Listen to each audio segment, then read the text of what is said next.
Lo que habíamos visto en la anterior clase era el concepto de lo que es una hipótesis nula, con su complemento una hipótesis alternativa, los posibles vínculos con los intervalos de confianza, la idea de un estadístico de prueba que está en función de algunos elementos de la muestra, el parámetro y su estimador, la regla que es básicamente si el estadístico de prueba pertenece a la región de aceptación, entonces no rechazamos la hipótesis nula o lo que es equivalente a aceptarla.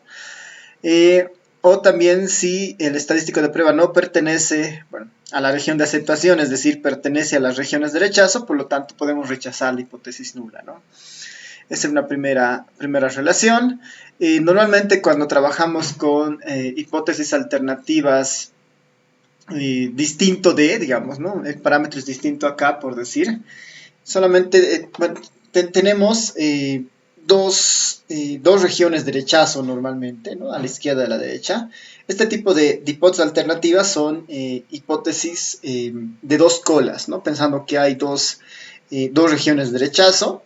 Y el otro escenario, cuando trabajamos con hipótesis alternativa menor o mayor, estamos en hipótesis o una prueba de hipótesis de un solo lado, donde solamente tenemos una región de rechazo a la izquierda o a la derecha. Todavía no hemos visto cómo se definen estas regiones de rechazo o estas regiones de aceptación o cómo se construye el estadístico de prueba, ¿no? Estamos introduciendo algunos conceptos que son relevantes, ¿no? Va a haber una franja, un área donde nosotros aceptemos de alguna manera o no rechacemos la hipótesis nula, es decir, la hipótesis nula en esta región es muy probable que sea cierta, mientras que si caen en estas otras dos, rechazamos definitivamente la hipótesis nula, ¿no? Eh, Ahora, algo que decíamos es que, dado que estamos nosotros haciendo una conjetura, ¿no? que le llamamos nuestra hipótesis nula respecto al parámetro de interés, y la decisión de rechazar o aceptar nuestra hipótesis nula va a estar acompañada de va a estar acompañada de algún tipo de error, ¿no? Pensando que nosotros estamos trabajando con una muestra de las tantas muestras que hay de las tantas muestras que se pueden obtener a partir de un universo. Entonces, ¿no? Hay posibles errores al momento de tomar estas decisiones. Ahí habíamos introducido un poco de lo que era el error de tipo 1, el error de tipo 2. Había una tarea para la anterior clase y tratar de entender cuál era más peligrosa, ¿no? En esta idea hemos hecho una pequeña tablita donde se puede apreciar mejor la idea de estos tipos de errores, ¿no? Por un lado está el error de tipo 1, rechazar algo que es cierto, ¿no? Rechazamos algo que es cierto. Ese era el error de tipo 1. Y el error de tipo 2 era, de alguna manera, aceptar, ¿no? Aceptar la hipótesis nula, pero siendo que esta hipótesis nula era falsa, ¿no? Aceptar algo falso. Este era nuestro error de tipo 2. Y eventualmente lo que nosotros queremos es maximizar, ¿no? esta diagonal principal en el sentido de tomar una buena decisión al no rechazar o al aceptar una hipótesis nula que es cierta, ¿no? Maximizar esta idea. Y en el otro caso igual, ¿no? Como que rechazar algo que efectivamente es falso. Y estas medidas tienen su nombre, ¿no? El alfa normalmente se denomina como significancia, ¿no? Es la significancia estadística. El 1 menos alfa es algo que nosotros ya hemos visto en los intervalos de confianza, es básicamente el nivel de confiabilidad. En nuestro caso sería el nivel de confiabilidad de la prueba, ¿no? El nivel de confiabilidad de la prueba. El alfa, nuestro nivel de significancia. De estos, el beta simplemente es error de tipo 2. Y el 1 menos beta también se conoce como el poder de la prueba, ¿no? Cuánto poder efectivamente existe en rechazar algo que efectivamente es falso, ¿no? Y había una idea de que podíamos nosotros tratar de identificar cuál de estas dos es más riesgosa o más importante al momento de hacer una prueba de hipótesis, ¿no? Tenemos que concentrarnos más en el alfa, en el beta, tienen que ser iguales, tienen que ser uno mayor al otro, ¿no? Obviamente no pueden ser cero, porque estamos trabajando con una muestra, y esa muestra viene acompañada de un proceso aleatorio, viene acompañada de distribuciones muestrales, por lo tanto no es un proceso completamente determinístico, sino que tiene un componente de azar que justamente hace que aparezcan estos dos tipos de errores al momento de tomar la decisión, ¿no? Ya. Y finalmente habíamos visto que tal vez con un ejemplo del COVID sería interesante identificar cuál de estos dos pueden ser más relevantes, ¿no? Eso que se quedaba un poco como tarea. Así que podemos verlo esto en un diagrama para mirar esto del COVID. En realidad este es uno de los ejemplos o sea, ejemplos en el campo de la medicina es bastante interesante porque nos puede de alguna manera dimensionar, ¿no? Em, nos puede dimensionar la importancia, ¿no? O bueno, el valor de poder cometer tal vez un error, ¿no? Que es lo que principalmente queremos evitar, ¿no? Un error estadístico. Está medio chueco, pero ya. A ver, vamos a un poco dibujar esta nuestra tabla, ¿no? La decisión y la realidad y el test, ¿no? En este caso, ¿no? Podemos tener un ejemplo donde nuestra hipótesis nula, ¿no? Donde nuestra hipótesis nula justamente sea, no, tenemos tal vez sospechas de COVID, vamos al, eh, vamos al, vamos al doctor, nos hacen una PCR o un antígeno nasal, ¿no? Y nosotros podemos tener una conjetura antes del resultado, por decir, ¿no? Nuestra hipótesis nula puede ser, a ver, ¿dónde está? Nuestra hipótesis nula puede ser la siguiente, ¿no? COVID-19, entonces, podemos decir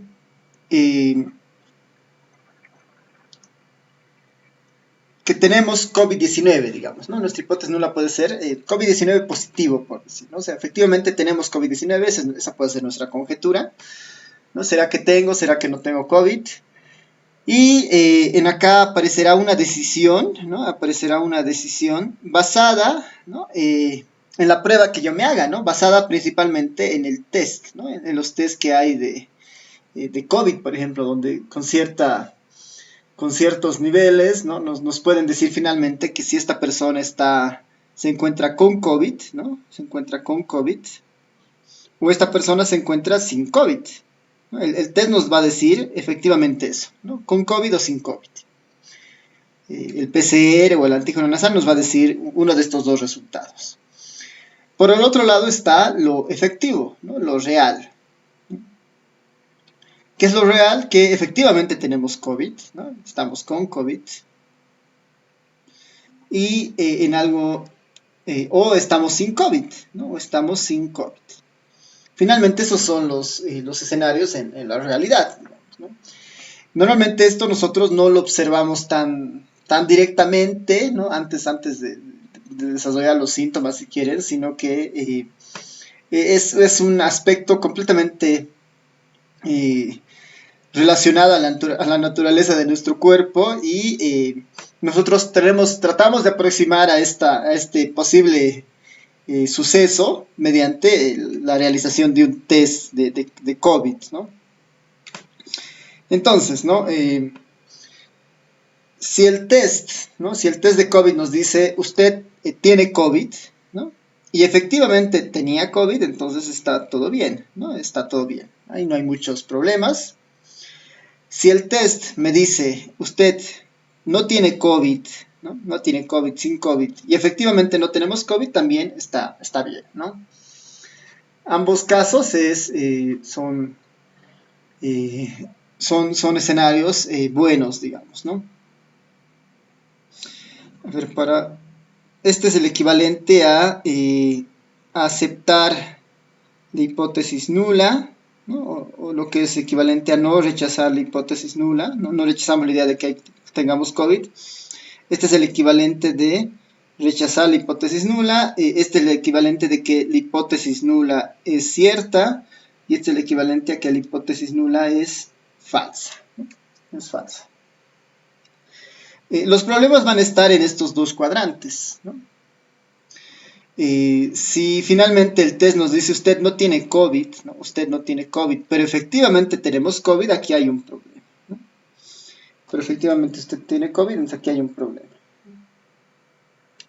Y en el otro escenario también, ¿no? Si el test nos dice usted está con COVID, pero en la práctica no tenemos COVID, ¿no? Igual este es un problema.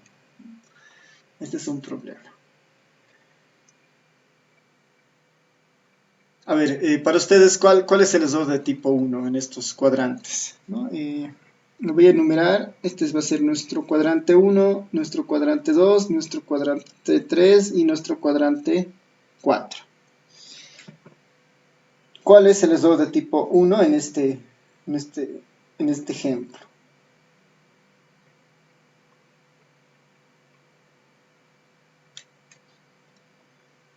El 3 dice. Eso, ¿no ven? Aquí en nuestro cuadrante 3 está justamente el alfa, ¿no? El alfa, que es rechazar, ¿no? Rechazar algo que es cierto, ¿no? Rechazar algo que es cierto. Eso también lo habíamos puesto en los apuntes, ¿no? A ver, ¿dónde está? Este es el error de tipo 1, también es un falso positivo, ¿no? Estamos negando algo que es cierto. Esto también lo podemos poner como un falso positivo, ¿no? Estamos negando algo que es cierto. Este es un falso positivo. Preguntas. Si una persona efectivamente tiene COVID, ¿no? Pero el test nos dice que no tiene COVID, no tiene COVID, ¿cuáles podrían ser las consecuencias de eso? Vamos al médico, nos hacemos una prueba y nos dice, no, usted no tiene COVID, ¿no? Pero en la realidad sí tenemos COVID. ¿Cuáles podrían ser los problemas que pueden generar este mal diagnóstico? En el fondo es un mal diagnóstico, ¿no? ¿Qué se les ocurre?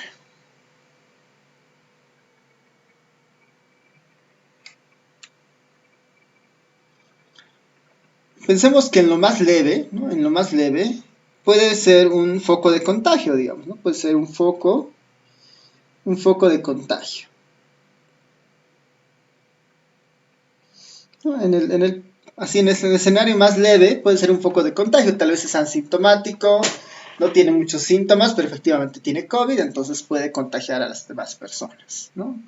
Si no se aísla, ¿no? Y no se va a aislar dado que el test le ha dicho que no tiene COVID, ¿no? En algún caso, ¿no? Dado que el test le dice que no tiene COVID y la persona entiende que no tiene COVID, pero en realidad sí lo tiene, podríamos pensar que va a haber alguna complicación en su salud, ¿no? Va a haber alguna complicación en la salud, ¿no? En la salud. Pensemos que el cuadro, ¿no? El cuadro se puede, o bueno, podría empeorar, digamos, ¿no? Dado que no se está tratando. Y esta complicación en la salud básicamente es porque no va a tener un tratamiento, ¿no? O sea, sin tratamiento, no va a tener un tratamiento del COVID como tal. ¿Qué debería tener, no? Porque la persona que tiene COVID y efectivamente le diagnostican COVID, entonces aquí va a empezar con su tratamiento, ¿no? Para tener algún tipo de contingencia, ¿no? Mientras una persona sin COVID, que efectivamente no tiene COVID y el test le dice que no tiene COVID, no le van a dar un tratamiento, ¿no? No le van a dar un tratamiento. Y esta persona que no tiene COVID según el test, pero en la realidad sí la tiene, ¿no? Pues se puede complicar su salud dado que no se está sometiendo a un tratamiento. Y en un caso extremo tal vez podría llegar a morir, ¿no? O sea, puede estar presente la muerte, digamos, ¿no? Eventualmente. Dependiendo del cuadro, ¿no? Puede llegar hasta la muerte, ¿no? Esto es con el COVID, ¿no? Podemos cambiar la enfermedad a otro tipo de diagnóstico, ¿no? Pues un diagnóstico de cáncer, por ejemplo, ¿no? Entonces, eh, en este escenario sin COVID podría decirle, ¿no? Usted no tiene cáncer, pero efectivamente sí tiene. Entonces, claramente, como no se lo combate a tiempo, puede desencadenar en problemas futuros, ¿no? Entonces, este nivel de significancia, este error de tipo 1, ¿no? Este falso positivo, tiene estas consecuencias que uno podría identificar, principalmente en este campo de la salud, digamos, ¿no? Funciona de la misma manera con los medicamentos muchas veces, ¿no? En el otro escenario, ¿no? En el otro escenario, en el error de tipo 2, ¿no? En el error de tipo 2, que sería el de aquí arriba, el beta, que sería nuestro falso negativo, ¿no? Nuestro falso negativo. En el sentido que decimos que no estamos rechazando, ¿no? No estamos rechazando la hipótesis nula, la estamos aceptando, pero en realidad la hipótesis nula era falsa, ¿no? En este caso sí había COVID, ¿no? Entonces este es un falso negativo. Este es nuestro segundo error de tipo, bueno, nuestro error de tipo 2. Y en esa misma idea, ¿no? Aquí es una persona con COVID, ¿no? Con COVID, perdón, una persona sin COVID a la cual le diagnostican que tiene COVID, ¿no? A la cual le diagnostican que tiene COVID basado en el test que se haya realizado. Este falso negativo, ¿qué consecuencias podría traer? ¿No? Para empezar, le van a dar un tratamiento, dado que el test dice que tiene COVID, ¿no? Le van a dar un tratamiento a esta persona, un tratamiento. ¿Qué podría desencadenar? Muchas veces el tratamiento, dado que su organismo no necesita, podría haber una especie de complicaciones en la salud, un deterioro, ¿no? Tal vez un poco más leve, pero podría haber una especie un deterioro, lo pondremos, ¿no? Puede haber un deterioro basado en medicamentos que no necesitaba, digamos, ¿no? Podría haber un deterioro, como una consecuencia del tratamiento. Podemos pensar que, dado que no tiene COVID, pero le han dicho que sí tiene, podría aislarse, ¿no? Aislamiento, ¿no? Se va a aislar para evitar contagios. En realidad no va a poder contagiar, pero se va a aislar para evitar esos contagios. Y no sé si se les ocurre otro posible resultado, Le puede digamos. sobremedicar. Eso, ¿no? Se puede sobremedicar, ¿no? Se puede sobremedicar, sobremedicar, ¿no? Que puede generarle mayor deterioro a su salud, digamos, ¿no? O sea, no tiene ningún problema y el tratamiento y la sobremedicación le podrían generar en realidad otros tipos de problemas, digamos, ¿no? Entonces, como ven, son errores distintos, el alfa y el beta, ¿no? Esta idea del falso positivo, el falso negativo. Y un poco mirando este cuadro, este ejemplo, ¿cuál les parece que es más, eh, o sea, que hay que cuidar más, que hay que controlar mejor, ¿no? El alfa, el beta, ¿no? ¿Cuál les parece más riesgoso, más importante?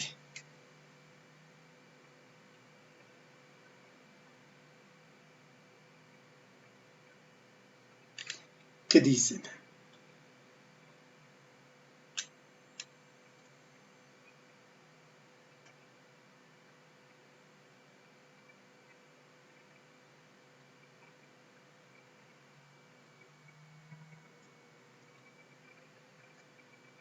En ambos casos son malas decisiones, ¿no? En ambos casos tienen repercusiones, pero eh, alguna les parece más, no sé, más fuerte que la otra. Sí, ¿no? Parecería que el cuadrante 3, el alfa, tiene su nivel nomás de importancia porque o sea, si nos centramos principalmente en el campo de la medicina, digamos, ¿no? De la medicina, el alfa se traduce en una tasa de mortalidad, ¿no? El alfa se traduce en una tasa de mortalidad. Si yo defino un alfa, como en el caso de intervalos de confianza, de 0.05, estoy implicando que en 5 de cada 100 casos, ¿no? 5 de cada 100 casos voy a equivocarme, ¿no? Voy a equivocarme. Es probable que en 5 de cada 100 diagnósticos me equivoque.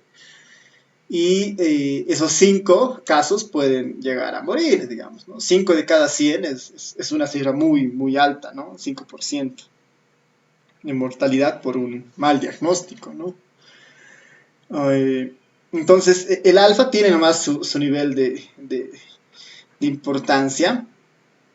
Ahora, el beta no deja de ser menos importante, igual según el ámbito en el que uno esté estudiando, digamos, ¿no? Porque de alguna manera estamos aceptando alguna conjetura que en realidad no era cierta, ¿no? Estamos falseando, digamos, algo que era efectivamente, eh, o sea, estamos aceptando algo que es falso, ¿no? Estamos aceptando algo que es falso, que en términos de salud tal vez no tiene una implicación tan fuerte como el alfa, ¿no? Pero sigue siendo un error, digamos, ¿no? Si lo movemos a otro campo, ¿no? Si lo movemos a otro campo, que por ahí podría ser un campo financiero. El beta significa, ¿no? No sé, queremos ver la efectividad de una medida económica, ¿no? Y por ahí cuando hacemos un test nos dicen que nos da un falso negativo y nosotros aplicamos la política financiera siendo que no era la necesaria, digamos, ¿no? Entonces puede haber un gasto insulso, ¿no? Puede haber un gasto insulso de recursos. Este beta normalmente un poco se asocia con eso, ¿no? Con un esfuerzo, ¿no? Este es como con una idea de gasto o esfuerzo innecesario, ¿no? Es como en el caso del tratamiento. Se está incorporando un tratamiento que no era necesario. Pues en este caso lo podemos ver como eso, ¿no? Como una especie de un esfuerzo o un gasto innecesario, ¿no? El beta puede significar eso en el fondo, ¿no? Un gasto innecesario, ¿no? Un gasto a ver, vamos a reescribir mejor esto. Esto en el fondo puede ser simplemente un gasto, ¿no? Simplemente puede ser un gasto que no era necesario, un gasto que no se necesitaba, ¿no? Se ha hecho el tratamiento en el COVID, ¿no? El tratamiento de COVID, dependiendo, no sé, ronda desde los 100 hasta los 500 pesos, digamos, ¿no? Incluso más dependiendo la gravedad, por ejemplo, de la enfermedad, ¿no? Imagínense si esto fuera cáncer, ¿no? Entonces, la persona tiene cáncer cuando en realidad no lo es, ¿no? Se puede someter a quimioterapias, ¿no? Puede haber un gasto muy fuerte económicamente. Entonces, está asociado normalmente con eso. Es un gasto o un esfuerzo, ¿no? Un gasto o un esfuerzo eh, innecesario, ¿no? Un gasto, un esfuerzo insulso, ¿no? Eso significa cometer el error de tipo 2, ¿no? Mientras que el alfa está más relacionado a una tasa de mortalidad, no sé, se está privando de alguna manera de tratamiento a una persona que sí debería tener tratamiento. O sea, aquí hay aquí más que un gasto innecesario, se está privando de hacer alguna acción que sí era necesaria, ¿no? Es como esto se restringe, ¿no? Se restringe una acción útil, digamos, ¿no?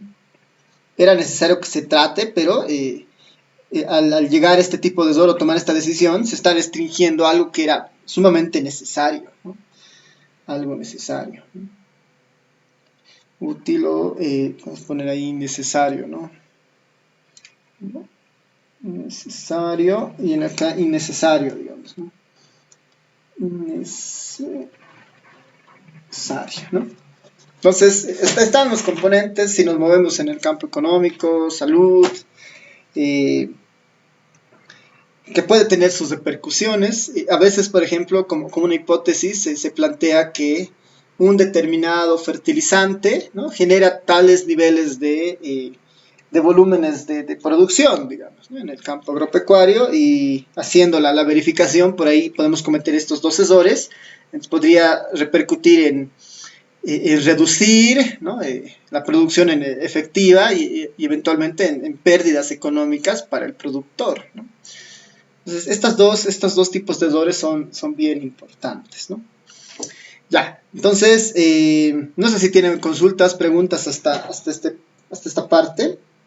Vamos a entrar a revisar el alfa y el beta ya de una manera un poquito más profunda después de esto. ¿Qué dicen? No tienen comentarios. Consultas. Ya. Nos vamos a enfocar.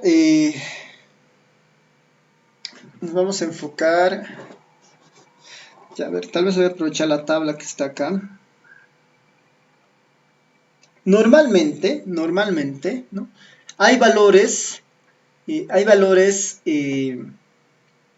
convencionales para estos tipos de SOR, ¿no? Hay valores convencionales para este tipo de SOR. Ahora, por qué digo que son valores convencionales? En el sentido de que el procedimiento de la prueba de hipótesis, ¿cuál es? ¿No? Yo voy a hacer una conjetura, ¿no? ¿no?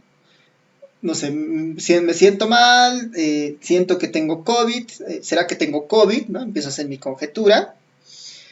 Ese es el primer paso, digamos, ¿no? Plantear mi hipótesis nula. ¿Será que tengo COVID? Tengo COVID, digamos, ¿no? Versus la alternativa, no debo tener COVID, ¿no? Entonces, para salir de duda, ¿no? Voy y me hago recién un test, digamos, ¿no? Me hago el test. ¿No? Recolecto la muestra, ¿no? Para verificar la hipótesis que se plantea.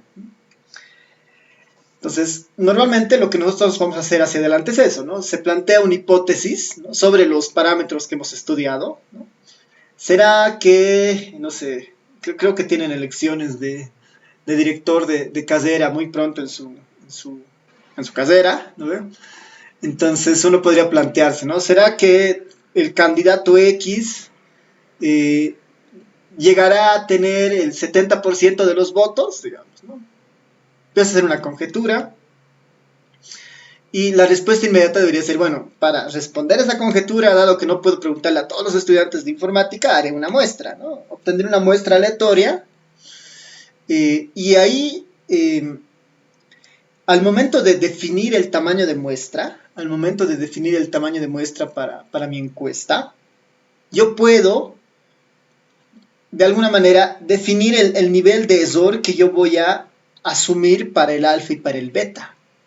Bueno, yo puedo decir, necesito saber cuántas encuestas necesito para cometer un error de tipo 1, no sé, del 10%, y un error de tipo 2 del 15%. Pues hay una fórmula que la vas a aprender a lo largo de este capítulo que nos va a decir, si tú quieres mantener esos niveles de error de tipo 1 y error de tipo 2, esta es la muestra necesaria, ¿no? Esta es la muestra necesaria. Eso es lo que nos va a marcar de alguna manera, o bueno, nos va a permitir controlar el nivel del error que nosotros tengamos, ¿no? Ese es en un escenario aquí lo voy a marcar esos dos escenarios. Ese es en un escenario eh,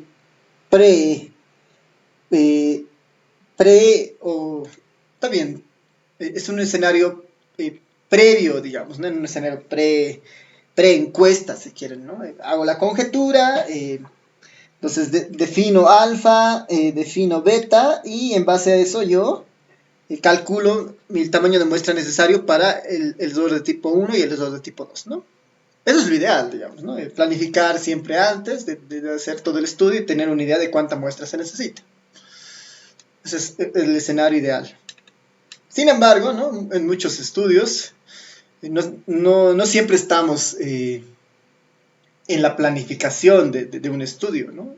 Lo que nos llega es una encuesta, digamos, ¿no? Lo que nos llega ya es información ya recolectada de una población, o sea, recolectada una muestra de una determinada población, y las hipótesis que tenemos que hacer en realidad es tal vez post el levantamiento de datos, ¿no?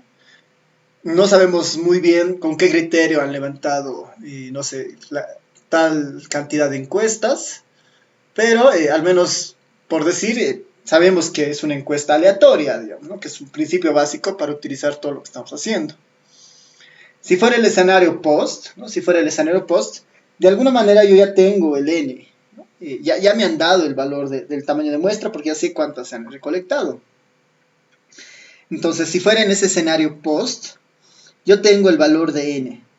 Eventualmente yo puedo fijar el valor del alfa o del beta, pero no voy a poder fijar uno solo, ¿no?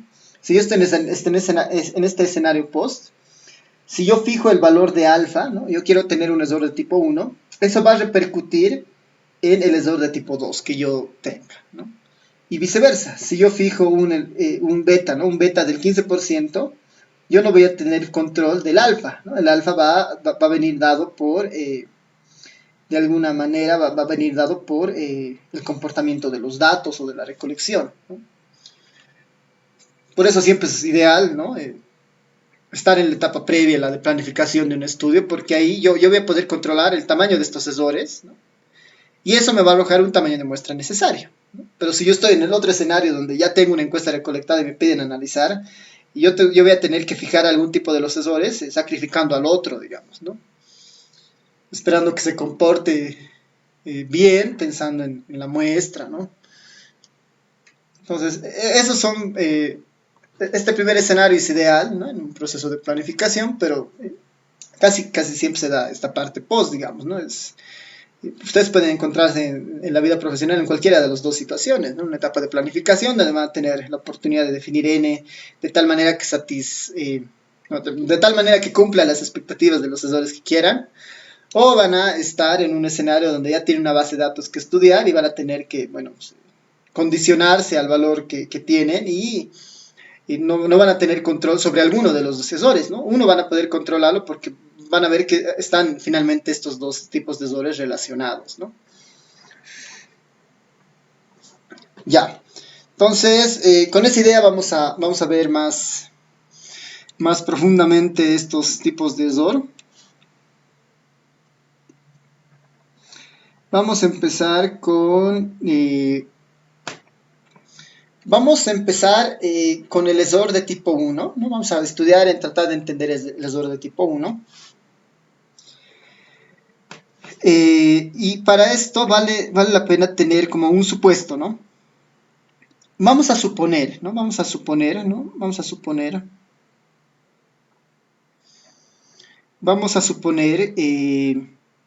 que la hipótesis nula, es cierta.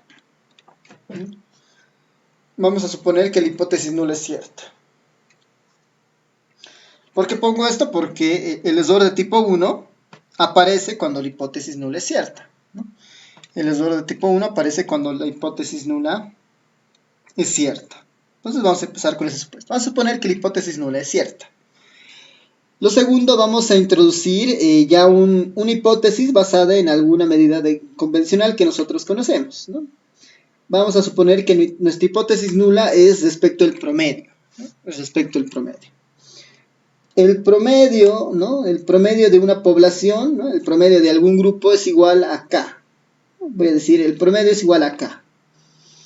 Versus la hipótesis alternativa que establece que este promedio es distinto de K. Vamos a ver este primer escenario que es una prueba de hipótesis sobre el promedio y es una prueba de hipótesis de dos lados, ¿no? Es una prueba de hipótesis de dos lados porque no tengo una hipótesis alternativa de mayor o menor, digamos, ¿no? Entonces estoy justamente es una prueba de hipótesis de dos lados, ¿no? Gráficamente, ¿qué significa esto? ¿No? Gráficamente, ¿qué significa esto? Nosotros sabemos que para responder esta información o para responder esta hipótesis, nosotros vamos a recurrir a una muestra, ¿no? Vamos a recurrir a una muestra y nosotros también sabemos que un buen estimador de la media poblacional es pues la media muestral, por ejemplo, ¿no? Es un buen estimador, es la media muestral. ¿Qué sabemos de la media muestral, no? ¿Qué sabemos de la media muestral? Sabemos que la media muestral, en buenas condiciones, ¿no? Cuando n es mayor a 30, por decir, ¿no? N es mayor a 30, esta x barra se distribuye como una normal, con un centro en mu, es decir, tiene su centro en el promedio, y tiene su varianza igual a sigma cuadrado sobre n, ¿no? Este es en un escenario óptimo, digamos, ¿no? Cuando n es mayor a 30. incluso, ¿no? Incluso si n no fuera mayor a 30, ¿no? Si n fuera menor o igual a 30, por decir, X barra se distribuye, no sabemos cómo, ¿no? Pero se distribuye punto, digamos, no necesariamente es una normal. Se parece a una normal, pero no lo es. Pero sigue teniendo su centro en mu y sigue teniendo su varianza sigma cuadrado sobre n, ¿no? Esto por lo que hemos visto en el capítulo 2, ¿no? Esto va a ocurrir, ¿no? Esto va a ocurrir. Ya sea n grande o pequeña, X barra siempre tiene estas propiedades. La distribución muestral de X barra, ¿no? La distribución muestral de X barra. En ese escenario, ¿no? En este escenario, nos tenemos que imaginar la distribución muestral, ¿no? La distribución muestral.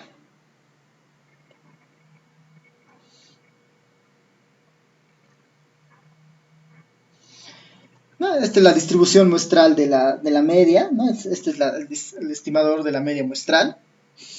Y si nosotros hacemos el supuesto de que la hipótesis nula es cierta, efectivamente esta distribución tiene su centro ¿en quién?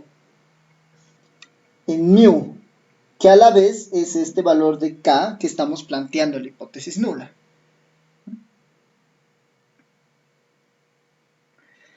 Entonces, si la hipótesis nula es cierta, únicamente estamos lidiando con, bueno, lo que debería pasar, ¿no? Lo que debería pasar si la hipótesis nula es cierta en este caso, es que el centro de nuestra distribución muestral debiera ser igual al valor de k, ¿no? Eso va a pasar porque nuestra hipótesis nula es cierta. Para este escenario, ¿cómo se arman las regiones de aceptación y rechazo? ¿No? Es exactamente igual a la de un intervalo de confianza. Vamos a definir la región de aceptación como esta parte, ¿no? Que tiene una probabilidad de 1 menos alfa, ¿no? Esta región de aceptación tiene una probabilidad de 1 menos alfa, que es el nivel de confiabilidad. Y esta cola de acá, ¿no? Que corresponderá a los alfa medios, ¿no? A los alfa medios, vendrá a ser nuestra región de rechazo, ¿no? Región de rechazo y nuestra región de rechazo, ¿no? Nuestra región de rechazo. En esta configuración, digamos, ¿no? Idealmente, nosotros vamos a poder calcular el estadístico de prueba, que en este caso verán que parece que va a ser la misma media puede ser un estadístico de prueba, ¿no? Pero si la hipótesis nula fuera cierta, ¿no? Si la hipótesis nula fuera cierta, o sea, es verdadera, de alguna manera la distribución, ¿no? La distribución muestral de la media va a tener como centro el valor de k, ¿no? Esto va a pasar, esto debería pasar si la hipótesis nula es cierta. Esto debería pasar si la hipótesis nula es cierta. Por lo tanto, ¿no? Este alfa, ¿no? Este alfa no es nada más que la región de rechazo, ¿no? La región de rechazo. El alfa configura la región de rechazo, ¿no? Siempre en las pruebas de hipótesis, ¿no? El alfa siempre define la región de rechazo en las pruebas de hipótesis, ¿no? Entonces, todo sería, o sea, si la hipótesis nula fuera cierto, ¿no? Todo esto debería estar sucediendo, ¿no? Y seguramente nuestro estadístico de prueba bastará con ser la media, digamos. Si la distribución de la media tiene su centro en k, ¿no? O por lo menos el valor de la media está dentro del intervalo de confianza, ¿no? Generado, vamos a poder aceptar que la hipótesis nula es cierta, ¿no? Daría un poco esa idea, ¿no? Este escenario, que es plantear que la hipótesis nula es cierta, ¿no? Es plantear que la hipótesis nula es cierta. ¿No? Así se comportaría y ahí está el alfa, ¿no? Es el tamaño de la región de rechazo. ¿Dónde esto un poco se complica? ¿No? O dónde está el beta, ¿no? El beta, por ejemplo, el error de tipo 2, el error de tipo 2 no aparece en esta primera parte, ¿no? El error de tipo 2 no aparece cuando la hipótesis nula es verdadera, ¿no? El error de tipo 2 está presente cuando la hipótesis nula es falsa. Cuando la hipótesis nula es cierta, no tenemos que lidiar con el error de tipo 2, solamente con el error de tipo 1.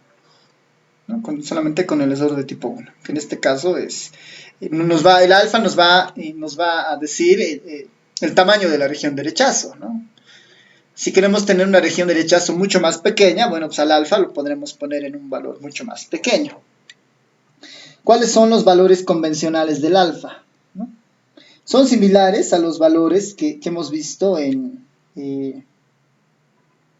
son similares a los valores que hemos visto en los intervalos de confianza. Los valores más convencionales para este alfa es 0.01 en el mejor de los casos, ¿no? 0.05 y 0.1. 0.01. Estos son los valores más convencionales para ramas vinculadas a las ciencias económicas, financieras, administrativas, ¿no? Normalmente el alfa es mucho más pequeño, así 0.0001, digamos, 1 en 1.000.000, por decir. Cuando trabajamos con aspectos mucho más delicados, por ejemplo, ¿no? Que ahí podría ser, no sé, temas vinculados a la salud, ¿no? Aspectos que se traduzcan en mortalidad, procesos donde se necesite una exactitud muy fuerte, ¿no? Tal vez en alguna ingeniería, para construcción o verificación de calidad de materiales, digamos, ¿no? Un material con una mala consistencia, ¿no? O mal preparado puede tener algún tipo de falla en el futuro y eso puede desencadenarnos en un accidente, ¿no? Entonces, procesos donde se necesite mucha exactitud, se recomienda que el alfa sea mucho más pequeño, ¿no? Pero para las ciencias sociales, ciencias económicas, ciencias administrativas, ¿no?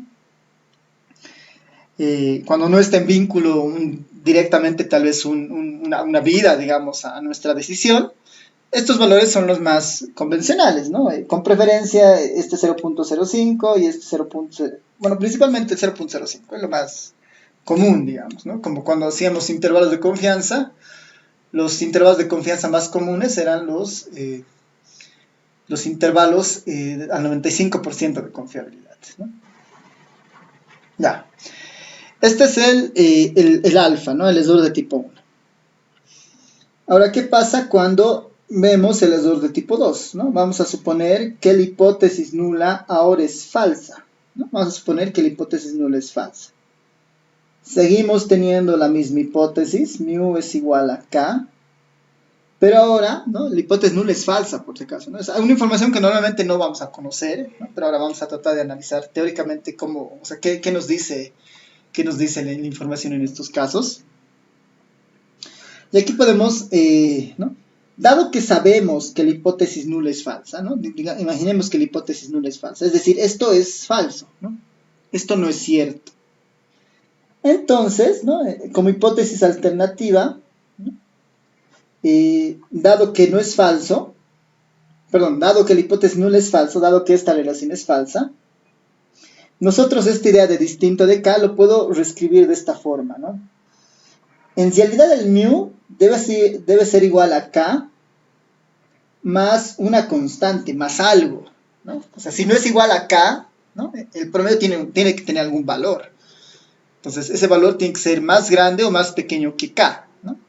Entonces, le sumaré un valor c que pueda ser, no sé, simplemente acá le puedo poner, esta c por si acaso es distinto de 0, ¿no? Puede ser positivo o negativo, pero es el valor que me dice, es el valor que mide efectivamente el valor de mu, ¿no? Es el valor del parámetro. Entonces yo estoy en este escenario, digamos, ¿no? Yo estoy en este escenario donde esto es falso, entonces algo tiene que ser cierto. Por lo tanto, la hipótesis alternativa debería ser cierta, es decir, que el verdadero promedio es igual a k más alguna constante, ¿no? Más alguna constante.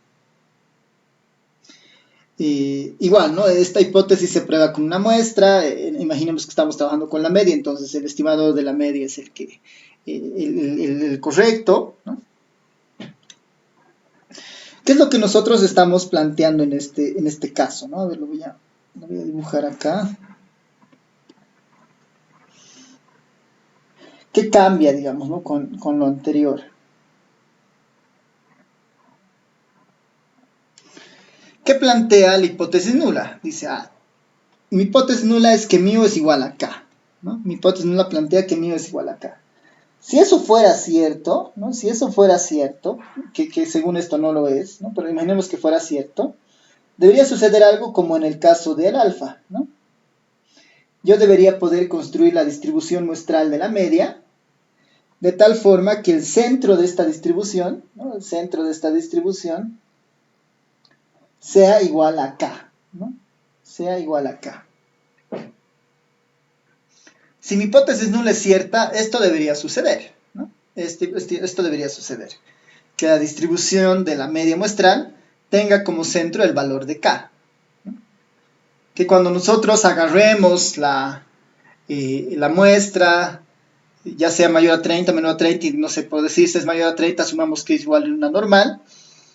En realidad, ¿no? La distribución muestral, ¿no? En realidad la distribución muestral va a estar de alguna manera desplazada, ¿no? Va a estar desplazada. Bueno, incluso antes de esto, ¿no? Antes de esto. En este escenario, ¿no? Pensando que la hipótesis nula es cierta, estamos diciendo que la distribución muestral de la media tiene este comportamiento, ¿no? Y tiene su centro en K. Y a partir de esta nosotros vamos a decir, bueno, esta es mi región de rechazo, esta es mi región de rechazo, ¿no? Es la misma distribución de acá, digamos, ¿no? Esta es mi región de rechazo, este es mi alfa medios, todos los demás, digamos, ¿no? Si fuera cierta eso, esto estamos asumiendo que pasa, digamos, ¿no? Pero como no sucede eso, ¿no? Como no sucede eso, como la hipótesis nula es falsa, en realidad la distribución de la media debe estar desplazada o a la izquierda o a la derecha, ¿no? Imaginemos que está desplazada hacia la derecha. Imaginemos que está desplazada, en realidad, la distribución muestral hacia la derecha, ¿no? De tal manera que el centro efectivamente de esta distribución muestral de la media, ¿no? Efectivamente el centro de esta distribución muestral es igual a K más C.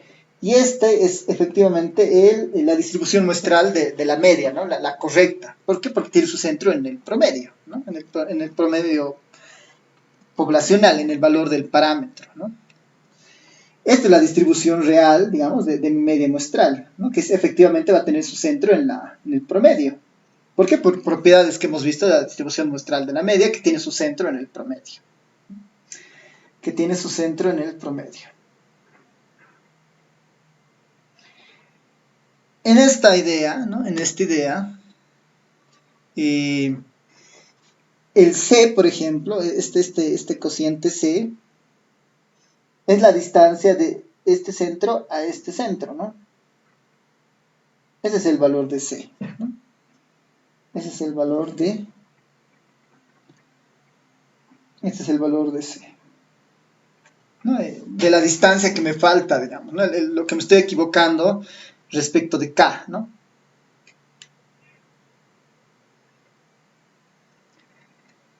Pregunta, si recuerdan, alfa, ¿no? Alfa es, el error de tipo 1 es rechazar algo que es cierto, ¿no? Rechazar algo que es cierto. La probabilidad de rechazar la hipótesis nula, ¿no? Sabiendo que la hipótesis nula es verdadera, ¿no? Este alfa, en el fondo, la podemos escribir como la probabilidad, ¿no? De rechazar la hipótesis nula condicionado a que la hipótesis nula es verdadera, ¿no? Rechazar la hipótesis nula a que la hipótesis nula es verdadera. ¿En qué espacios, ¿no? En qué espacio yo rechazo la hipótesis nula? Sabiendo que la hipótesis nula es verdadera, este es el escenario donde la hipótesis nula es verdadera, y la probabilidad de rechazar la hipótesis nula es, ¿no? Es, si quieren, la probabilidad vinculada a la región de rechazo, ¿no? Es el tamaño de la región de rechazo. Es esto de acá y esto de acá, ¿no? Ese es alfa, ¿no? Ese es alfa, que es igual a 0.05 en el valor más real, digamos, ¿no? Entonces, el alfa en el fondo es esa, ¿no? La probabilidad, ¿con qué probabilidad de rechazo? Con la suma de estas áreas, ¿no? Y eso normalmente en el valor más tradicional era 0.05. ¿Quién es beta? ¿Quién es beta? Beta es la probabilidad de no rechazar la hipótesis nula, sabiendo que la hipótesis nula es falsa, ¿no? Aquí sería la probabilidad de no rechazar la hipótesis nula, es decir, no la rechazo, siendo que la hipótesis nula es falsa, ¿no? Siendo que la hipótesis nula es falsa.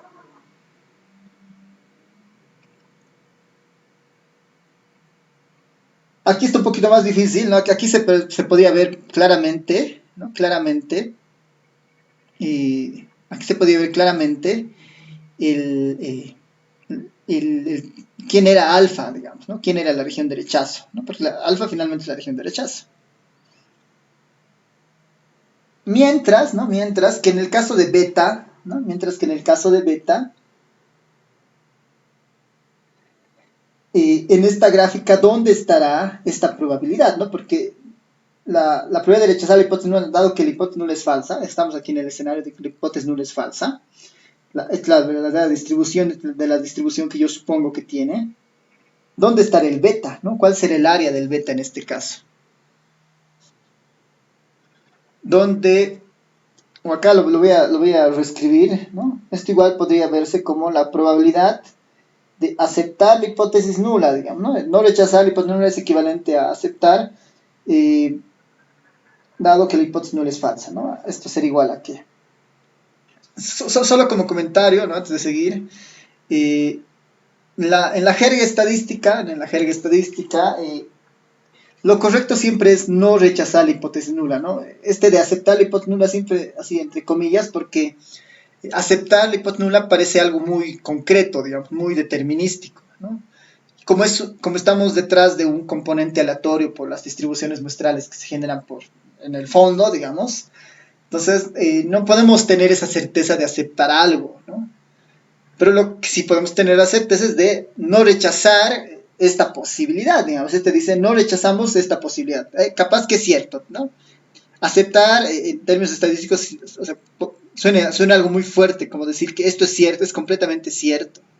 Y nosotros nunca vamos a tener esa certeza, ¿no? Por eso normalmente se describe más como no rechazamos la hipótesis nula, no ponderamos que no sea cierta, ¿no? Por ahí sí es cierta, ¿no? Estadísticamente, al menos no hemos encontrado algún criterio para rechazarla, entonces, capaz que no es cierta, ¿no?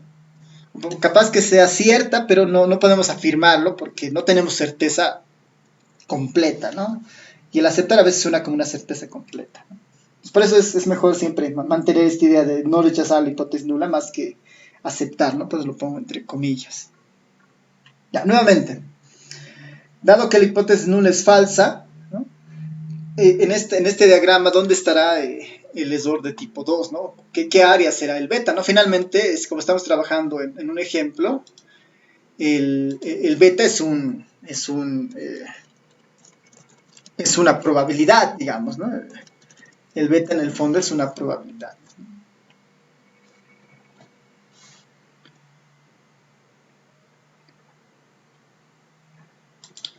¿Dónde será que está el ESOR de tipo 2 en este caso?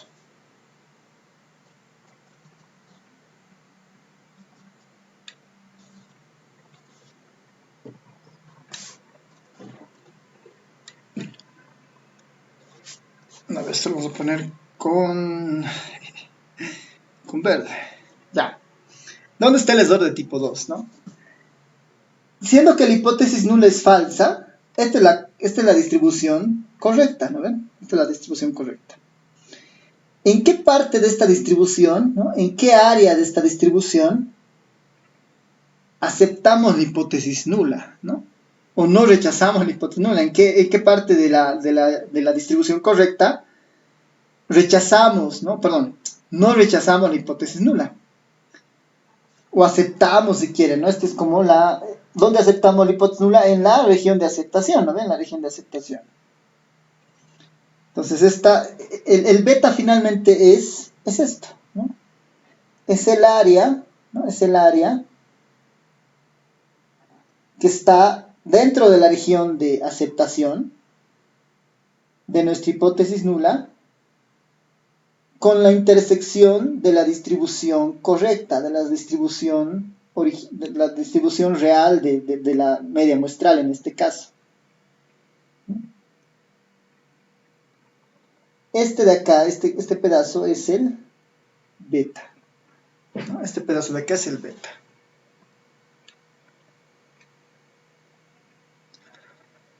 El beta es justamente, ¿no?, la probabilidad de aceptar la hipótesis nula, ¿no?, entre comillas, ¿no? ¿Dónde se acepta la hipótesis nula? ¿No? Si yo planteo que es igual acá, estoy diciendo que es la distribución correcta, pero como no es cierta, entonces la distribución correcta es la naranja. ¿En qué lugar yo voy a aceptar la hipótesis nula, siendo que eso es falso? En esta intersección, ¿no? Esta probabilidad de acá es el beta, ¿no? Este es el beta. En realidad, bueno, hasta la cola hasta que golpea el otro punto, ¿no? O sea, todo esto de acá. Ese es el error de tipo 2. Ese es el error de tipo 2. En este gráfico, ¿no? En este gráfico, no sé si lo ponemos como un espejo, puede pasar a que C sea positivo, ¿no? En este escenario estamos asumiendo que C es positivo, ¿no? Pero también podría ser negativo, ¿no? Y simplemente es ver esta distribución en amarillo hacia la izquierda, ¿no? Va a suceder exactamente lo mismo. Entonces, este gráfico es bien interesante porque nos permite entender la relación que existe, ¿no? Este de acá, por si acaso, es el alfa medios, ¿no?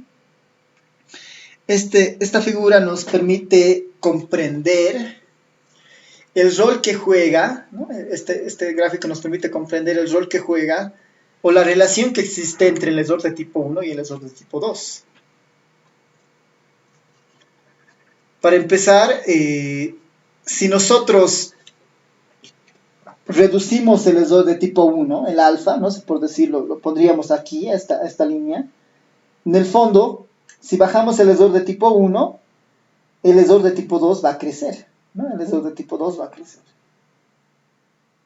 Entonces, el alfa, mientras más pequeño sea, es más probable cometer un error de tipo 2 más grande, ¿no?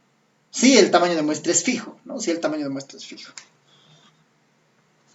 Entonces, ahí está el vínculo entre el alfa y el beta, ¿no? El vínculo entre el alfa y el beta. Preguntas, comentarios hasta esta parte.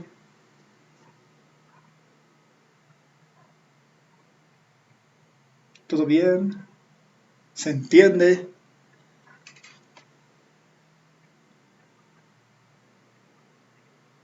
Licenciado, Sí, sí, adelante.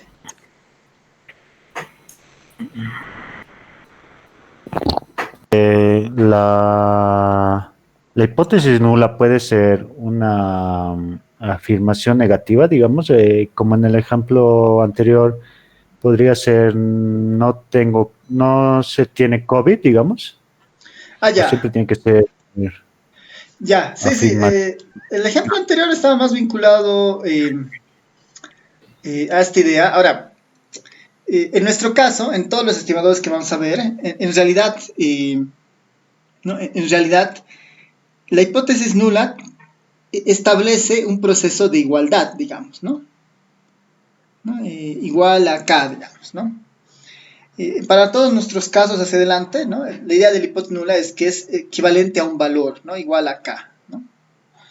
En el caso del COVID, ¿no? Esto podría ser, ¿no? Era más que todo un ejemplo, ¿no? Pero para nosotros, como vamos a trabajar con parámetros cuantitativos como la media, la proporción, la varianza, diferencia de medias, entonces la hipótesis nula siempre vamos a trabajarla como una equivalencia a una igualdad, digamos, ¿no? Y la hipótesis alternativa como el distinto de, o como el menor, o como el mayor, ¿no? Eso por convención, ¿no? Y además, ¿no? Normalmente, qué es lo que, qué es lo que se hace cuando, cuando uno plantea una prueba de hipótesis, ¿no? Lo más común, ¿no? Lo más común es uno plantea una hipótesis, ¿no? Uno plantea, ¿no? Plantea, plantea una hipótesis nula, ¿no? Plantea una hipótesis nula que espera rechazar, ¿no? Que espera rechazar. Tradicionalmente este es el enfoque de las pruebas de hipótesis, ¿no? La hipótesis que planteo, ¿no? Yo la planteo con el objetivo de rechazarla, ¿no?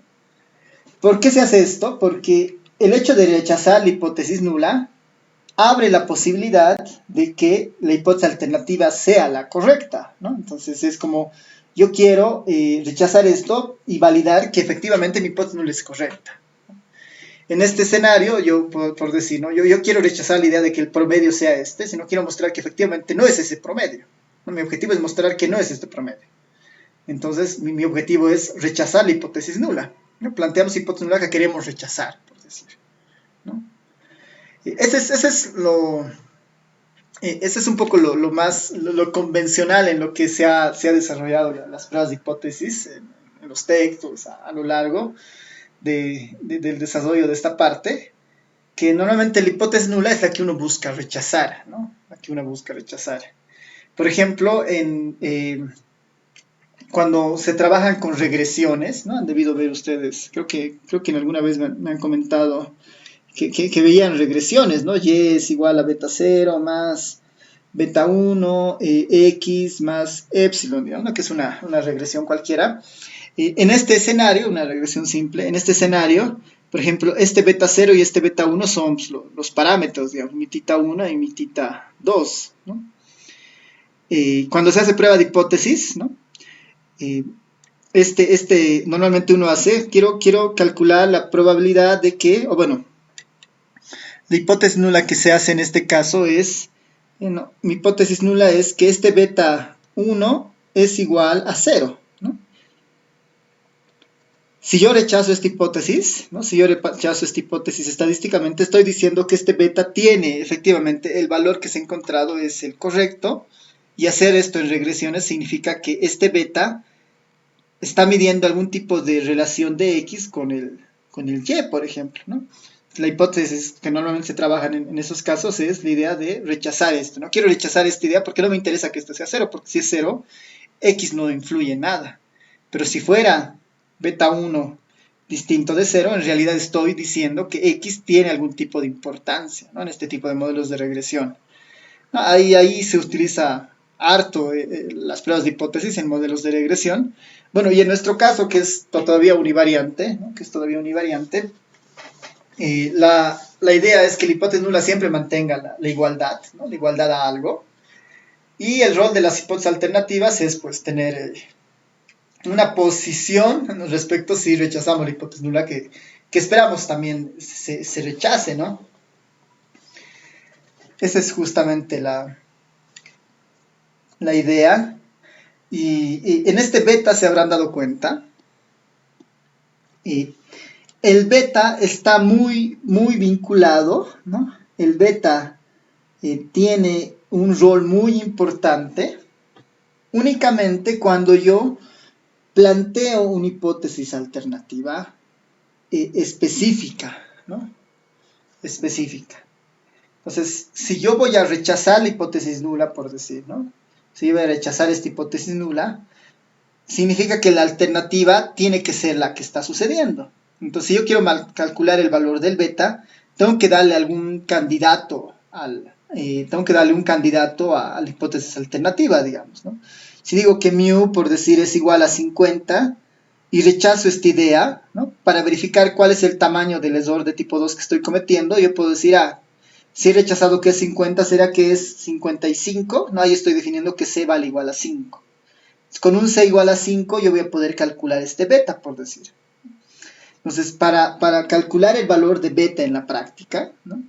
Necesitamos, si rechazamos una hipótesis nula y queremos saber si estamos rechazando la hipótesis nula, o sea, estamos tomando una muy buena decisión y no estamos cometiendo un error de tipo 2, entonces yo debería plantearme un posible valor para la hipótesis alternativa y en base a ese valor calcular el beta, ¿no? Entonces el beta está muy vinculado, para calcularlo en la práctica vamos a tener que especificar un otro candidato a la hipótesis alternativa, a la hipótesis nula que estamos rechazando, ¿no? Dado que yo digo que esto no es cierto, ¿no? Haciendo la prueba me dice, no es cierta, entonces yo rechazo la hipótesis nula, digamos. Tal vez solamente me interese eso, ¿no? Tal vez me interesa saber si la he rechazado con un buen criterio, Entonces ahí yo debería calcular el beta para saber si ese rechazo tiene un error de tipo 2 lo suficientemente bajo, digamos, ¿no? Y eso va a depender del valor de C, ¿no? Si el valor de C que yo defina es mucho más amplio, ¿no? O mucho más bajo, por ahí, eh, por ahí el beta va a tener un mayor o un menor tamaño, ¿no? Esa es la idea, ¿no? No sé si se ha quedado medio claro, tal vez se confundió un poco más. Me ha quedado más claro, licenciado. Ah, ya, Eh, dale. y aquí el C podría ser negativo, ¿no? Sí, este es el escenario donde Ah, el C ya. es positivo. Si lo volcamos, puede estar, pasa exactamente lo mismo hacia la otra cola, digamos, ¿no? Aquí tendríamos nuestra distribución, la distribución de la prueba de hipótesis, ¿no? La banda del alfa, ¿no? Y todo lo que está, ¿no? Exactamente lo mismo, pero al otro lado podría estar pasando, ¿no? Sí, Ya. Gracias, licenciado. ya, súper. ¿Alguien más? ¿Alguna consulta?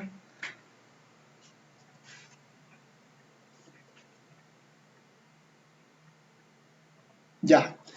Ahora, ya para ir terminando esta parte más conceptual, como ven, el alfa y el beta tienen una relación muy fuerte, ¿no? Una relación muy fuerte. Que hay una relación muy fuerte que yo eventualmente la voy a poder controlar siempre en una estrategia previa, digamos, ¿no? Cuando estoy haciendo la planificación de mi estudio, yo voy a poder controlar al alfa y al beta, ¿no? Yo voy a poder controlar al alfa y al beta, y en base a eso voy a poder determinar el tamaño de muestra, ¿no? Entonces, acá el tamaño de muestra juega un rol bien importante, ¿no? El tamaño de muestra juega un rol bien importante, y básicamente es por el siguiente detalle, ¿no? Eh, si nosotros nos imaginamos, ¿no? Nos imaginamos,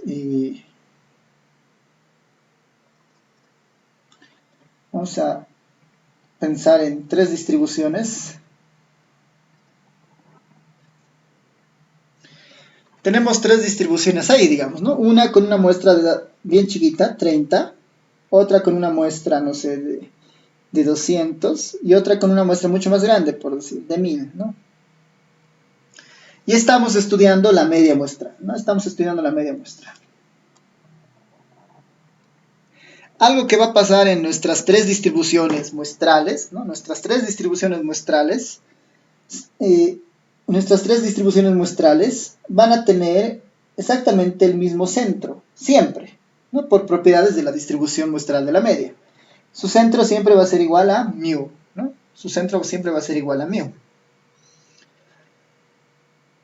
Si nosotros nos ponemos en el escenario anterior, digamos, ¿no? La hipótesis nula es cierta, ¿no? Donde la hipótesis nula era igual que mu era igual a k, entonces este centro es igual a k.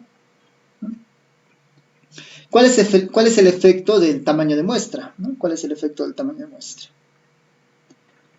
Con muestras más pequeñas, la forma de la curva, ¿no? La forma de la curva es mucho más dispersa siempre, ¿no? Es mucho más dispersa siempre, ¿no? La forma de la curva es mucho más dispersa. A medida de que la muestra crece, ¿no? A medida de que la muestra crece,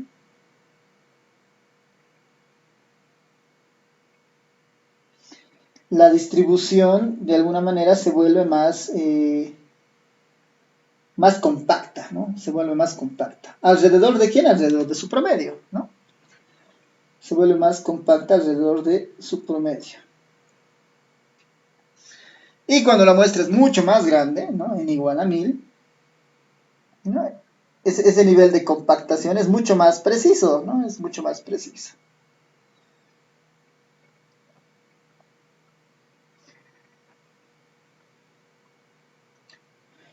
Por lo tanto, eventualmente acá en esta distribución, este será el alfa medios, este será el alfa medios, ¿no? Un rango mucho más grande. Acá por ahí este es el alfa medios, este es el alfa medios, ¿no? En términos de probabilidad, ¿no? Estas áreas son exactamente las mismas, valen todas 0,5, ¿no? En términos de probabilidad, estas valen exactamente lo mismo, valen 0,5. Pero lo que está variando, ¿no? La muestra lo que hace es que estas distancias de acá, ¿no? Estas distancias de acá, sean mucho más cortas, ¿no? Estas distancias de acá se están acortando. O lo que es lo mismo, ¿no? La región de aceptación, ¿no? Se está achicando, ¿no? Por ahí tenemos podemos tomar mejores decisiones, ¿no? Con muestras más grandes, ¿no? Nuestra decisión va a ser mucho más precisa, ¿no? Más precisa. Entonces, esa es una de las características del ESOR de tipo 1, ¿no? Que el tamaño de muestra siempre es importante porque si bien es cierto, el valor se va a mantener en 0,5 de estas áreas, ¿no? El hecho de compactarse, ¿no? El hecho de compactarse va a generar límites mucho más cortos, ¿no? Esta distancia de acá puede ser tal vez, no sé, de 2 unidades, esta distancia de acá capaz es de 4 y esta distancia capaz es de, no sé, 8 unidades, ¿no? Por decir, ¿no? Se está reduciendo de alguna manera esas unidades a medida que el tamaño de muestra crece, ¿no? Entonces esto es importante porque el tamaño de muestra va de alguna manera a colaborarnos a tener unas decisiones basadas en una situación un poco más precisas, ¿no? Por el otro lado, ¿no? Si suponemos nosotros que la hipótesis nula es falsa, ¿no? En el mismo escenario donde la hipótesis nula es igual a que mu es igual a k, y como hemos dicho, si eso no está sucediendo, significa que el mu es igual a k más algo.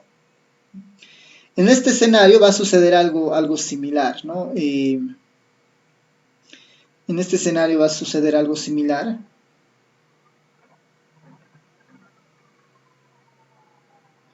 Este es un escenario, este va a ser otro escenario y este va a ser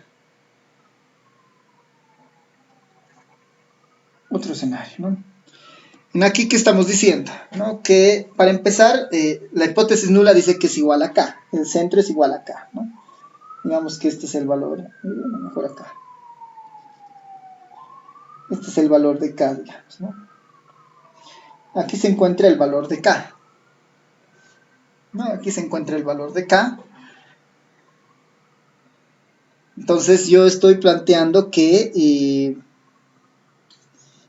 por decir, si la muestra es igual, ¿no? N es pequeña, N es mediana, UN es grande, ¿no? Son igual valores referenciales, ¿no? La idea es que mientras más grande sea, hay mayor compactamiento. En el caso de n igual a 30, como hemos dicho, esto es finalmente una distribución un poco más sesgada, digamos, ¿no? Pero un poco más amplia, ¿no? Con n igual a 200, esta ya es un poquito más compacta.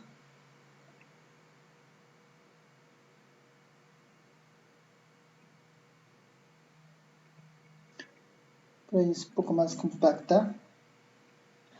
Y con la otra n, esta es mucho más compacta, ¿no?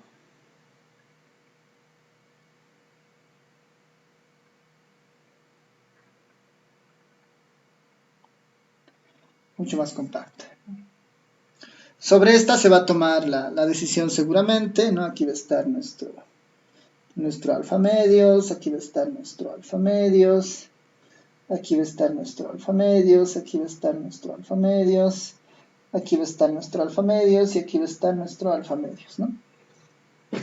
Como es falsa esta hipótesis, ¿no? Como es falsa esta hipótesis, la hipótesis alternativa es la que es cierta. Entonces, ¿no? yo podría plantear esto igual, ¿no? Hay una distribución muy similar a esta, porque el tamaño de muestra es similar, que está desplazada ya sea a la izquierda o a la derecha, pero tiene una forma similar, ¿no? En este escenario, ¿no? El beta será pues todo esto, ¿no?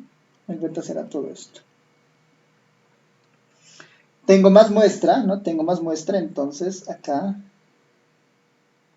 la distribución igual se parece a algo.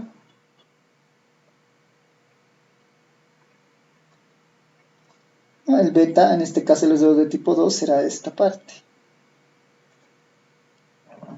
Y en este otro caso, ¿no? En este otro caso, lo mismo, ¿no? Tengo una distribución muy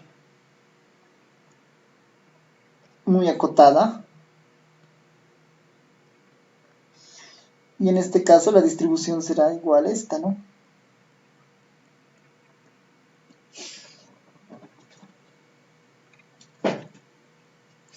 Aquí está pasando algo bien interesante, ¿no? Aquí está pasando algo bien interesante. Que en realidad, ¿no? No, creo que nuestro dibujo está mal. Ya, mi culpa. Vamos a retroceder porque mi dibujo está mal.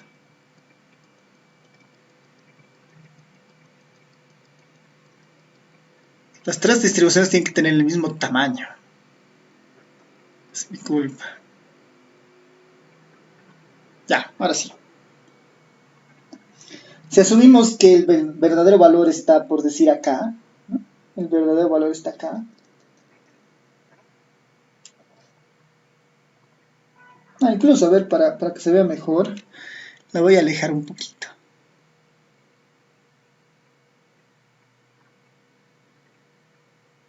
Voy a alejar un poquito más, que la media esté acá.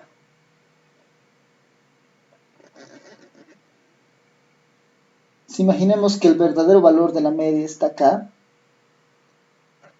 K más C, ¿no? Con una muestra pequeña, ¿qué es lo que tengo? ¿No? Con una muestra pequeña, ¿qué es lo que tengo? El centro de la distribución debería estar acá, ¿no?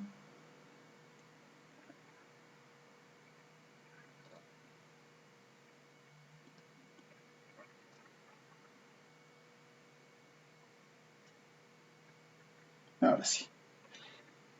Más o menos, ¿no? El centro de esta distribución debería estar más o menos acá, ¿no? En este escenario noten que el tamaño, el esdor de tipo 2 es muy grande, ¿no? El esdor de tipo 2 es mucho más grande, ¿no? Pensando que su centro en realidad es este, ¿no?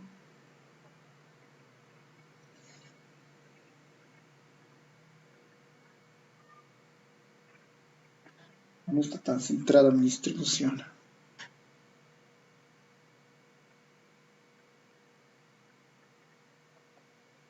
Ya, ahora sí, ¿no? Pensando en eso, mi esdor de tipo 2 es todo eso, ¿no? Mi esdor de tipo 2 es todo eso. Pensando que ese es el centro. En cambio, ¿no? En el caso de una muestra más intermedia, estaríamos en este escenario. La distribución es básicamente la misma.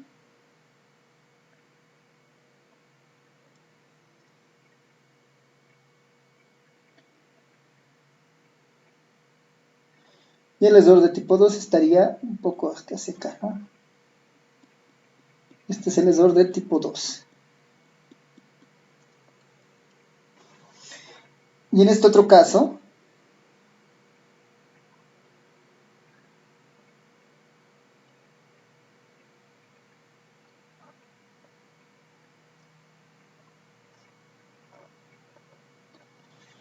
el esdor de tipo 2 sería este pedazo. Es casi muy parecido al alfa, digamos, ¿no? Casi muy parecido, no totalmente. Ahora sí, ¿no? La idea de este gráfico, ¿no? La idea de este gráfico es comprender la relación entre el alfa, el beta y el tamaño de muestra, ¿no? Los tres valores están muy relacionados, ¿no? Están muy relacionados. El mejor escenario, obviamente, tener mucha muestra reduce ambos tipos de SOR. Tener una muestra limitada, ¿no? Vamos a poder controlar a una, posiblemente no a la otra, ¿no? Y con preferencia controlamos al alfa porque es la que está vinculada al lesor de tipo 1, que es un poco el más importante, según lo que estamos viendo. Pero eso implica que la presencia del lesor de tipo 2, ¿no?, en muestras pequeñas sea pues mucho más latente, ¿no? Es mucho más probable que el lesor de tipo 2 se encuentre, ¿no?, esté presente. En esta última podemos ver todos los componentes además que hay, ¿no? Todo este pedazo de acá, ¿no?, todo este pedazo de acá, toda esta área de acá, incluyendo este pedazo de acá, es el 1 menos beta, ¿no? Ese es el poder de la prueba, ¿no? Este es el poder de la prueba. Y en complemento, todo este pedazo de acá, incluyendo el beta, es el 1 menos alfa, el nivel de confiabilidad, ¿no? Obviamente estos dos pedazos de acá, son el alfa, ¿no? Obviamente esos dos pedazos de ahí eran el alfa. Y este pedazo de acá, ¿no?, este marcado de acá es el beta, ¿no? Es el beta.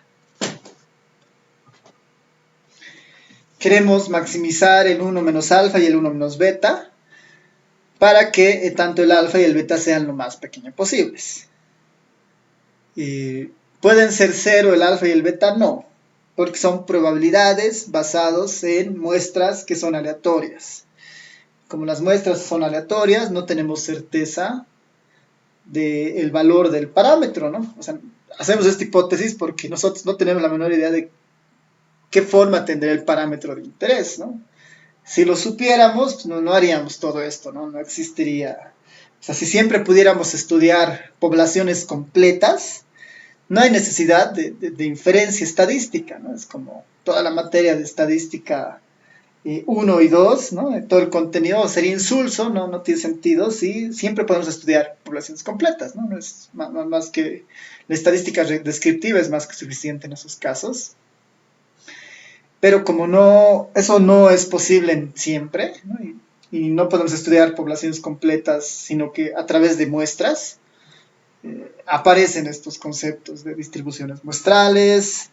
En las pruebas de hipótesis aparece esta posibilidad de tomar una mala decisión. Esa mala decisión puede de alguna manera resultar en problemas para nuestras unidades de análisis. Esos problemas se solucionan, o bueno, se los minimiza al menos considerando tamaños de muestra grandes, ¿no? Esa es justamente la idea. Ya. Preguntas, comentarios hasta esta parte, ya para ir pasando a nuestros apuntes y cerrando esto de nuestros dibujos.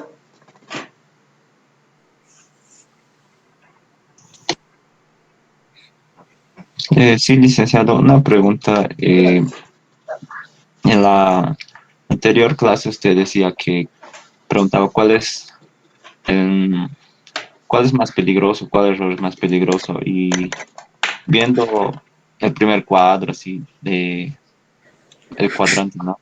Entonces el error uno sería más peligroso. Sí, es más importante controlar el error de tipo 1, ¿no? Sí, esa sería un poco la idea, porque ¿qué es lo que nos controla el error de tipo 1, ¿no? Nos dice, bueno, estar seguros, ¿no?, de rechazar algo, ¿no? Rechazar algo que en realidad es cierto, ¿no? Sí, o sea, el primer cuadrito, aquí está, ¿no? Rechazar algo que es cierto. Queremos minimizar ese hecho, ¿no? Rechazar algo que sea cierto. En el sentido de que, dado que nuestro foco está en la hipótesis nula, ¿no?, queremos estar seguros de que estamos rechazándola, ¿no? Queremos estar seguros del rechazo de la hipótesis nula, ¿no?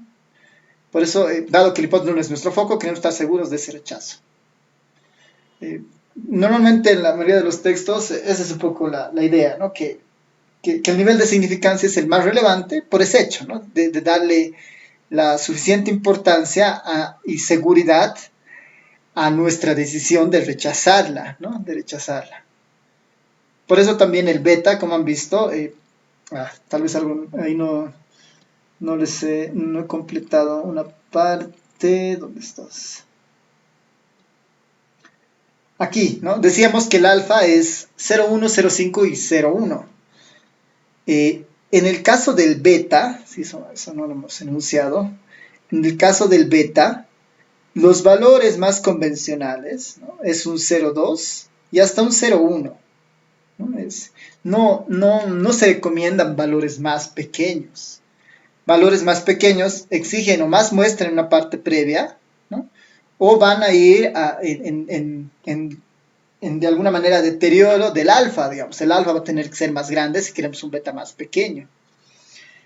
Entonces, en la misma literatura respecto a pruebas de hipótesis, ¿no? La idea es darle más relevancia al alfa, al error de tipo 1, que al mismo beta, ¿no? Al beta es importante, pero no es tan importante como el alfa, digamos, ¿no? Y hay que mantenerlo en una probabilidad lo suficientemente conservadora, digamos, ¿no? En este caso el beta de 0,1, de 0,2 es más que suficiente, ¿no? Lo que sugieren.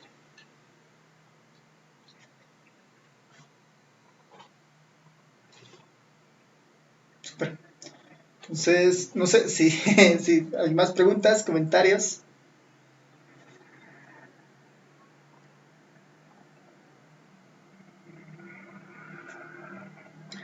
Ya, hasta aquí es bien conceptual todo lo que estamos haciendo, porque todo lo que viene después es bien mecánico, ¿no? Como en el caso de los intervalos de confianza, básicamente son puras fórmulas, ¿no ve? Para estas pruebas de hipótesis igual les voy a pedir un formulario al final, porque igual son puras fórmulas. Y las fórmulas, como se darán cuenta, están más vinculadas a definir la región de aceptación y rechazo, definir el estadístico de prueba, tomar la decisión. ¿No? Esos son básicamente los pasos y están las fórmulas para cada uno de esos pasos. Si se rechaza la hipótesis nula, entonces está justamente el escenario de eventualmente, ¿no? Rechazamos la hipótesis nula, entonces aparecerá la posibilidad del error de tipo 2, digamos, ¿no? Del beta, ¿no? En este escenario, ¿no? Entonces estamos en esa idea, digamos, ¿no? Ya. Entonces ya con eso voy a usar estos apuntes. A ver, creo que los puedo compartir igual para que lo puedan ver. Ya, los voy a mandar por si acaso el enlace aquí al chat del Meet para que lo tengan, ¿no? Si quieren ver la pizarra. Ya. Entonces ya con eso hemos visto la mayoría de los conceptos: hipótesis nula, alternativa, estadístico de prueba, región de aceptación, región de rechazo, de tipo 1, error de tipo 2. En los apuntes hay una imagen muy parecida a la que hemos visto dibujando, así que eso se mantiene simplemente ahí. Esta de la idea de las pruebas de dos colas, ¿no? Las bilaterales es simplemente, ¿no? Una hipótesis nula es de este estilo, θ igual a k. Si es una prueba bilateral, la alternativa será θ distinto de k, ¿no? Esta es una prueba bilateral o una prueba de dos colas, ¿no? Que es la más común que hemos visto ahora, ¿no? Hay una región de aceptación, 1 menos alfa, y una región de rechazo de alfa medios con dos colas. En cambio, las pruebas unilaterales, ¿no? Las pruebas unilaterales son de estos dos tipos, ¿no? La hipótesis nula puede plantear que es igual a un valor, digamos, mu es igual a mu0, la alternativa que mu es menor a mu0. Entonces tendrá una región de aceptación y una región de rechazo de un solo lado, ¿no? Esta es la prueba unilateral o la prueba de una sola cola. O en el caso opuesto, ¿no? Cuando la alternativa es igual a mu mayor a mu0, ¿no? La región de rechazo estará por el otro lado, ¿no? Hacia más a la derecha. Estas son las pruebas de una cola o pruebas unilaterales, ¿no? ¿Por qué son importantes? Porque hemos dicho que uno de los objetivos eventualmente de plantear una hipótesis nula es tratar de rechazarla, ¿no? Queremos rechazar la hipótesis nula y queremos rechazarla para validar o para darle más fuerza a la hipótesis alternativa. Entonces yo puedo plantear una hipótesis alternativa simplemente de este estilo, no quiero rechazar que es igual a K, para mí es suficiente decir que es distinto de K, ¿no? Con eso haré una prueba bilateral. Si yo quiero además vincular y decir, bueno, es distinto, ¿no? Es distinto, pero en realidad yo quiero rechazar esa idea de que sea igual a μ0 y quiero dar más fuerza a la idea de que en realidad el promedio es menor a μ0, ¿no? El promedio es menor a μ0. En términos de un ejemplo con notas, por ejemplo, yo podría decir, no, yo asumo que el promedio de notas de la materia, ¿no? De los aprobados al final de este semestre va a ser igual de, no sé, a 59. Y mi hipótesis alternativa es que ese promedio en realidad va a ser menor a 59, ¿no? Quiero rechazar el 59 para darle mayor fuerza a la idea de que va a ser menor al 59, ¿no? Esa es la idea justamente de una prueba unilateral, ¿no? Darle más fuerza a la hipótesis alternativa. Ya, y bueno, antes de empezar con un parámetro como tal, simplemente enunciar los pasos para desarrollar una prueba de hipótesis. Que de alguna manera ya le hemos dicho varias veces, ¿no? Paso 1, plantea la hipótesis nula, o plantea las hipótesis, ¿no? La hipótesis nula y la hipótesis alternativa, ya sea de un lado o de dos lados, ¿no? Paso 2, hemos dicho que el alfa es de lo más importante, ¿no? Y además el que define el tamaño de la región de rechazo.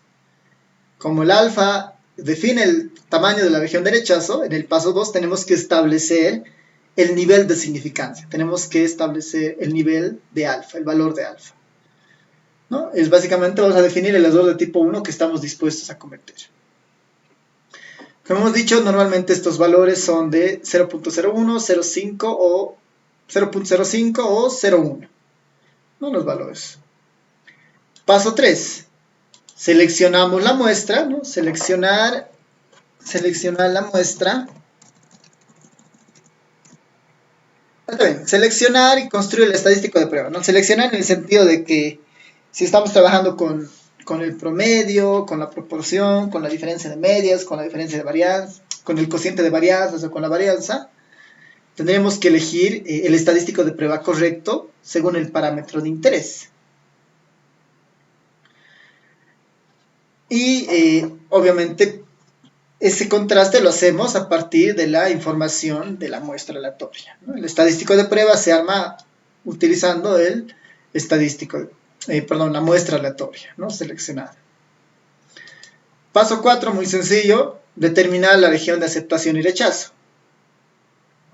Estas regiones se construyen usando como insumo el paso 2 y 3, utilizando el nivel de significancia y utilizando el tamaño de muestra, ¿no? Utilizando la muestra seleccionada, ¿no? La muestra aleatoria de interés. Tenemos región de aceptación y tenemos región de rechazo. Una vez que tenemos eso y tenemos nuestro estadístico de prueba, tomamos una decisión, ¿no? Tomar una decisión en base al estadístico de prueba y las regiones de rechazo y las regiones de aceptación y rechazo identificadas previamente, ¿no? Aquí de manera general podemos ponerlo de esta forma. Para ir terminando, es bien fácil, ¿no? Vamos a imaginarnos que este estadístico de prueba, ¿no? Este estadístico de prueba adecuado, digamos que le vamos a llamar una Z, ¿no? El estadístico de prueba se llama Z. ¿Cuál es la regla, no? Si el estadístico de prueba se encuentra en la región de aceptación, ¿no? Si el estadístico de prueba se encuentra en la región de aceptación, entonces nosotros no rechazamos la hipótesis nula, ¿no? No rechazamos la hipótesis nula porque está en la región de aceptación, ¿no? Lo que es lo mismo, de alguna manera, aceptamos la hipótesis nula, ¿no? Entre paréntesis voy a poner aquí, aceptamos la hipótesis nula, ¿no? Esa es la idea. Si por otro lado, el estadístico de prueba no está en la región de aceptación, lo que es equivalente a está en una región de rechazo, entonces lo que nosotros hacemos es rechazamos la hipótesis nula, ¿no? Rechazamos la hipótesis nula. Esa es la regla finalmente, ¿no? Si Z pertenece a la región de aceptación, aceptamos la hipótesis nula o no la rechazamos, ¿no? Y si Z está en una región de rechazo o no está en la región de aceptación, finalmente rechazamos la hipótesis nula, ¿no? Todas las pruebas de hipótesis hacia adelante van a tener estos 5 pasos, ¿no? Estos 5 pasos. Alternativamente, voy a poner aquí como un 6, ¿no? Alternativamente, es recomendable calcular el p-valor, ¿no? Alternativamente es recomendable calcular el p-valor. Tarea para ustedes, investigar qué es el p-valor, ¿no? Investigar qué es el p-valor. El p-valor ayuda harto porque es, no requiere de regiones de aceptación, regiones de rechazo, casi nada. Es un solo valor que lo contrastamos contra el alfa. Simplifica harto siempre la idea de manejar p-valores. Se utilizan más en otro tipo de modelos, pero siempre que hay una prueba de hipótesis la puede calcular al p-valor, ¿no? Por eso pongo que alternativamente es recomendable calcular el p-valor. Y bueno, como tarea para ustedes, la idea sería que investiguen qué es el p-valor, ¿no? Vamos a ver de introducir ese concepto en ya la siguiente clase, cuando veamos la prueba de hipótesis sobre la media. ¿No? Cuando veamos la prueba de hipótesis sobre la media. Ya, entonces con esto vamos a terminar la clase de hoy. Sé que hay algunas consultas en el chat.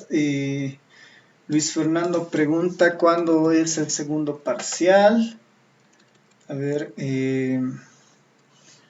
déjame revisar, ahorita te confirmo. Si no estoy mal, es el 3 de junio, pero te aviso en un momento. Ya, el segundo parcial es el 1 de junio. El 1 de junio es el segundo parcial. La entrega de prácticas el 1 de junio. El recuperatorio el 6 de junio, que posiblemente se mueva porque tal vez sea feriado por el Día del Maestro, que no sé, pero igual sería 6 de junio. Y el examen final está para el 13 de junio. ¿No? Por si acaso toda esa información está en los apuntes de la materia, ¿no? Esta página está fijada en el Telegram, ¿no? Ahí pueden encontrar la planificación fecha por fecha, los apuntes de la materia, ahí están las fechas importantes. Aquí es 2/22, es mi error, ¿no? 22 por si acaso, estas fechas están bien.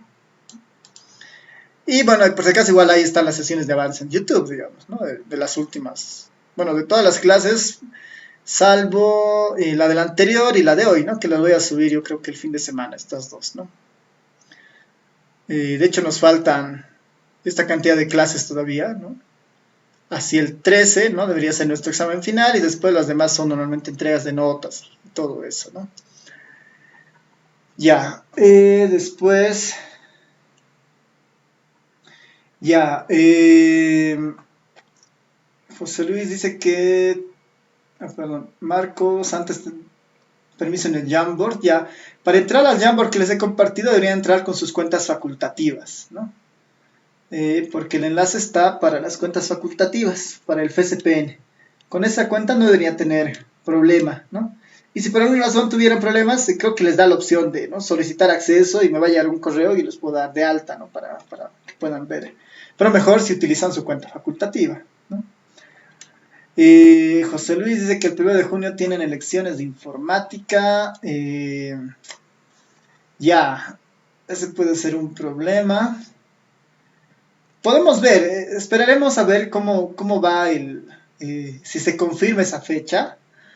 Y si se confirma, vamos a ver si es que les dan también asueto, ¿no? No estoy seguro, como no hay todavía un comunicado oficial de que se suspenden todas las actividades para esa clase, para ese día, entonces no podemos mover todavía la fecha, ¿no?